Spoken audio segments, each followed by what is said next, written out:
아파트를 구매할 때는 단순히 외관이나 가격만 고려해서는 안 됩니다. 여러 가지 중요한 요소를 종합적으로 고려해야 합니다. 잘못된 선택은 생활의 질에 큰 영향을 미칠 수 있으며 미래의 재정적 부담으로 이어질 수도 있습니다. 절대 사면 안 되는 아파트 10가지 유형을 소개하고 이를 피하기 위한 팁을 참고해 보세요. 구독과 좋아요 꼭 부탁드립니다. 첫째, 필로티 구조가 없는 1층. 아파트 1층의 거주 환경은 건물 구조에 따라 크게 달라질 수 있습니다. 특히 필로티 구조가 없는 1층은 여러 가지 불편함이 발생할 가능성이 높으므로 신중한 선택이 필요합니다. 필로티 구조가 없는 1층은 지상과 바로 맞닿아 있어 외부에서 실내가 쉽게 들여다보일 수 있습니다. 창문을 열거나 커튼을 걷기가 어렵고 사생활 보호를 위해 항상 블라인드나 커튼을 쳐야 하는 불편함이 있습니다. 또한 인도나 도로와 가까워 차량 이동 소음, 사람들의 대화 소리, 오토바이 소음 등이 그대로 전달될 가능성이 큽니다. 가장 신경 써야 할 점은 외부인이 쉽게 접근할 수 있어 방범창 설치가 필수적입니다. 필로티 구조가 있는 아파트에 비해 창문을 통한 침입 가능성이 높아 보안에 더욱 신경 써야 합니다. 만약 악취에 민감하다면 1층을 더욱 고려해야 합니다. 지면과 가까운 1층은 여름철 해충이 많이 들어올 가능성이 있으며 우천시 배수 문제로 인해 습기가 차거나 악취가 발생할 수도 있습니다.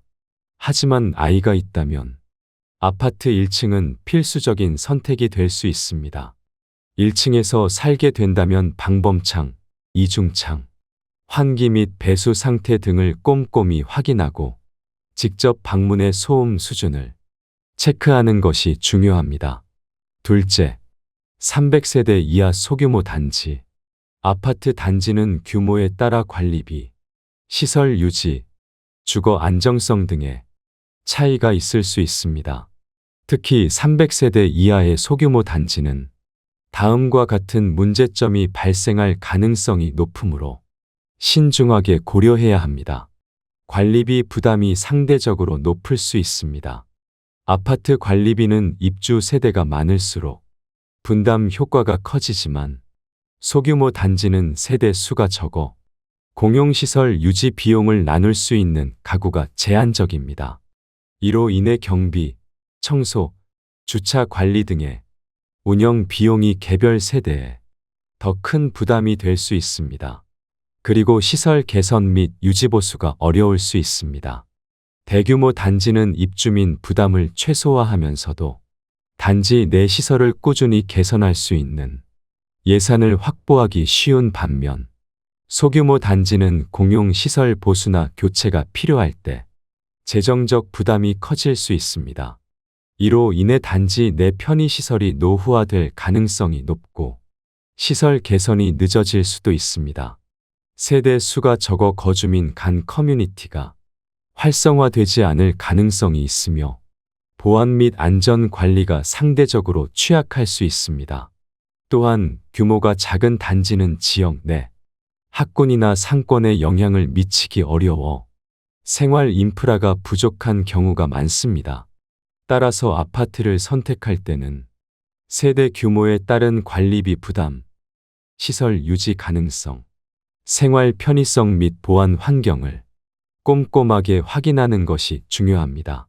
만약 소규모 단지를 고려하고 있다면 관리 시스템이 잘 운영되는지, 주변 생활 인프라가 충분한지 미리 조사하는 것이 좋습니다. 셋째, 층간 소음이 심한 아파트. 층간 소음이 심한 아파트를 피하려면 몇 가지 중요한 사항을 살펴봐야 합니다. 층간 소음은 아파트에서 가장 큰 스트레스 요인 중 하나로 이웃 간 갈등을 유발할 뿐만 아니라 정신 건강에도 악영향을 미칠 수 있습니다. 특히 다음과 같은 유형의 아파트는 층간 소음이 심할 가능성이 크므로 주의해야 합니다. 2000년대 초반에 지어진 아파트 중 일부는 층간 소음을 차단하는 완충제 차음제의 품질이 낮거나 아예 시공되지 않은 경우가 많습니다. 이는 당시 법적으로 층간 소음 기준이 지금보다 엄격하지 않았기 때문입니다. 예를 들어 2003년 이전에 설계된 아파트들은 바닥 두께가 얇고 소음을 흡수하는 완충제가 충분히 사용되지 않은 경우가 많습니다. 특히 1990년대 후반부터 2005년 사이에 지어진 일부 아파트는 바닥 슬래브 콘크리트 구조물 두께가 210mm 이하로 시공된 경우가 많아 소음이 쉽게 전달됩니다. 또한 바닥이 얇거나 마감재가 부실한 아파트 역시 층간 소음이 심할 수 있습니다. 특히 마감재로 사용되는 장판이나 원목 마루가 얇으면 충격음이 그대로 아래층으로 전달될 가능성이 큽니다. 일부 아파트는 시공비 절감을 위해 바닥 충격음 차단 성능이 낮은 마감재를 사용하기도 합니다. 아파트를 구매하거나 임대하기 전에는 실거주자의 후기를 반드시 확인하고 직접 방문하여 소음을 테스트해 보는 것이 중요합니다. 특히 위층에서 뛰거나 가구를 끌 때 어떤 정도의 소음이 들리는지 체크해 보면 층간 소음이 얼마나 심한지 가늠할 수 있습니다. 넷째, 환기가 어려운 아파트. 아파트를 선택할 때 환기 문제도 꼭 고려해야 합니다. 환기가 제대로 되지 않는 집은 실내 공기가 정체되면서 습기가 차고 장기간 지속되면 곰팡이가 생길 위험이 높습니다. 이는 단순한 불편함을 넘어 건강에도 악영향을 미칠 수 있습니다. 특히 다음과 같은 구조의 아파트는 환기가 어려울 가능성이 크므로 주의해야 합니다. 복도식 구조의 아파트는 마통풍이 어렵습니다. 복도식 아파트는 현관이 공용 복도와 맞닿아 있고 창문이 반대쪽 한 면에만 있는 경우가 많습니다. 이런 구조에서는 한쪽 창문만 열어두어도 바람이 잘 통하지 않아 실내 공기가 정체되기 쉽습니다. 특히 바람이 잘 통하지 않는 저층부나 사방이 건물로 둘러싸인 동은 환기가 더욱 어렵습니다. 북향이나 바람이 잘 들지 않는 구조에 아파트도 환기에 취약할 수 있습니다. 남향의 경우 햇빛이 잘 들어 습기가 줄어들고 공기 순환이 원활한 반면 북향 아파트는 상대적으로 일조량이 부족하여 실내가 습해질 가능성이 큽니다. 또한 주변 건물이나 산으로 인해 바람길이 막혀 있는 아파트는 외부 공기가 쉽게 유입되지 않아 공기 흐름이 원활하지 않습니다. 창문이 작거나 베란다가 없는 아파트는 공기 순환이 어려울 수 있습니다. 창문 크기가 작거나 개폐가 제한된 구조라면 실내 공기가 쉽게 빠져나가지 못하고 갇혀버립니다. 베란다는 환기와 습기 조절에 중요한 역할을 하지만 일부 신축 아파트는 공간 효율성을 이유로 베란다를 없애는 경우가 많아 환기가 더 어려울 수 있습니다. 환기 문제는 실내 환경과 건강에 직결되는 중요한 요소입니다. 따라서 아파트를 선택할 때는 창문 개수와 크기, 마통풍 가능 여부, 바람길을 꼼꼼하게 확인하는 것이 중요합니다. 직접 방문해 창문을 열어보고 바람이 얼마나 잘 드는지 체크하는 것도 좋은 방법입니다. 다섯째, 일조량이 부족한 아파트. 아파트를 선택할 때 일조량은 실내 환경과 생활의 질을 결정짓는 중요한 요소 중 하나입니다. 햇빛이 부족한 집은 자연광이 적어 어둡고 습기가 쉽게 차기 때문에 곰팡이가 생길 위험이 큽니다. 또한 난방 비용과 전기 사용량이 증가해 관리비 부담도 커질 수 있습니다. 다음과 같은 구조의 아파트는 일조량이 부족할 가능성이 높으므로 주의해야 합니다. 앞 건물과의 거리가 너무 가까운 아파트는 햇빛이 충분히 들어오지 않을 수 있습니다.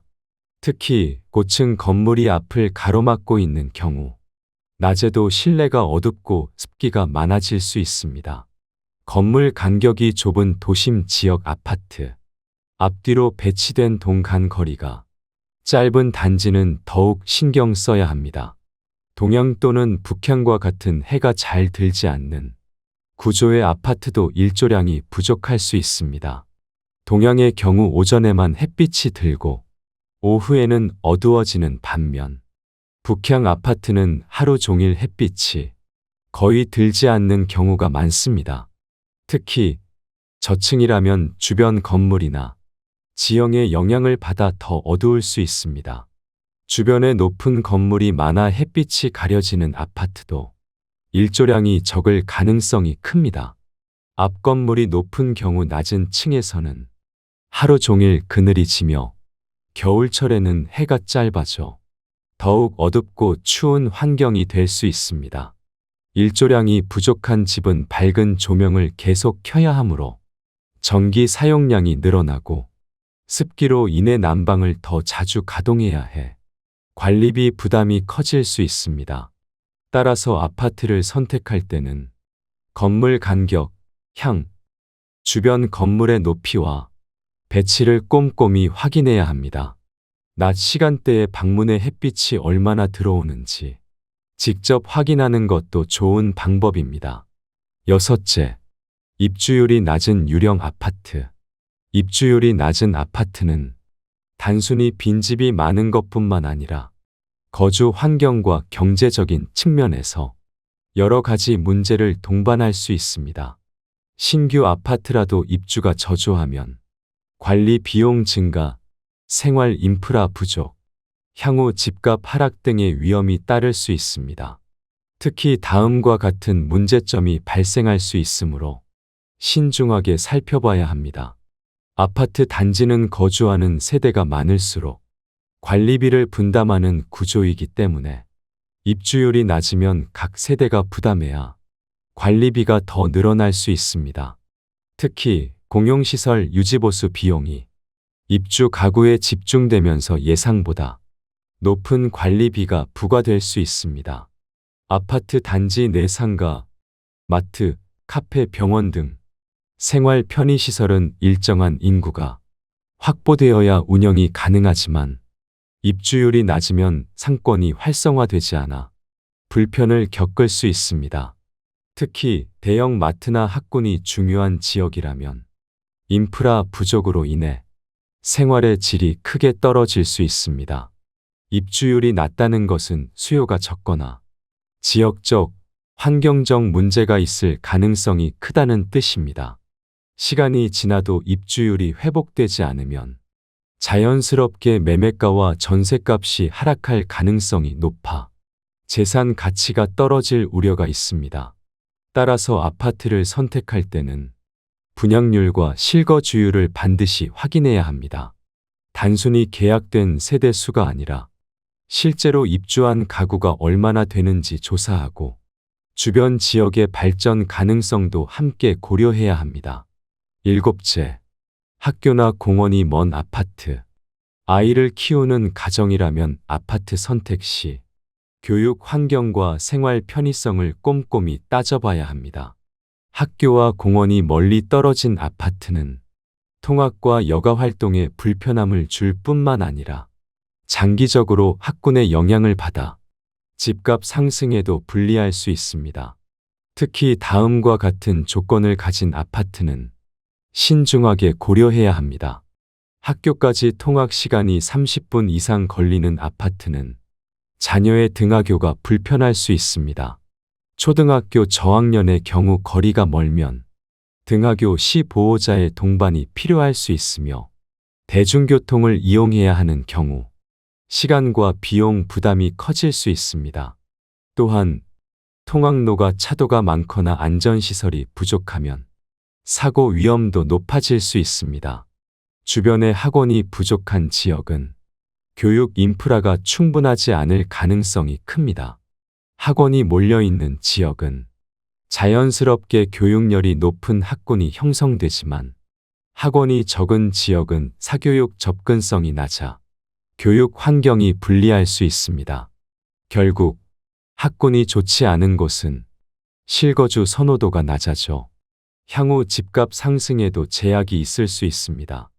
공원이나 놀이터 등 아이들이 뛰어놀 공간이 부족한 아파트도 불편할 수 있습니다.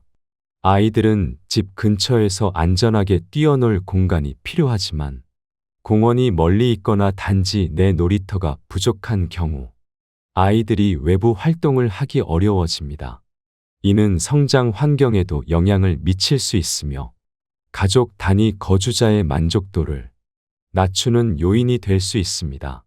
따라서 아파트를 선택할 때는 학교까지의 거리, 통학로의 안전성, 학원 및 교육시설, 공원 및 놀이 공간 유무를 반드시 확인해야 합니다. 장기적으로 자녀 교육과 실거주 만족도를 고려한다면 교육 인프라와 생활 편의성이 갖춰진 지역이 더 유리할 수 있습니다. 8째, 구축 아파트의 탑층. 탑층은 지붕 바로 아래층이기 때문에 여름에는 덥고 겨울에는 춥습니다. 특히 구축 아파트는 단열재가 부족하거나 노후화되어 있어 냉난 방비 부담이 커질 수 있습니다. 오래된 아파트는 옥상 방수 처리가 제대로 유지되지 않는 경우가 많아 비가 많이 오는 날에는 누수 피해가 발생할 가능성이 있습니다. 탑층을 선택할 때는 단열 및 방수 상태를 점검하는 것이 중요합니다. 아파트 선택은 단순한 주거지를 넘어서 앞으로의 생활과 재정에 큰 영향을 미치는 중요한 결정입니다. 아파트 구매는 신중해야 하며 반드시 현장 답사와 실거주자들의 의견을 확인해야 합니다. 새로운 집이 행복하고 안정적인 미래를 선택하시길 바랍니다. 이번 영상이 도움이 되셨다면 좋아요와 구독 부탁드리며 여러분들은 집을 선택할 때 어떤 조건들을 보시는지 댓글로 공유해 주세요. 시청해 주셔서 감사합니다.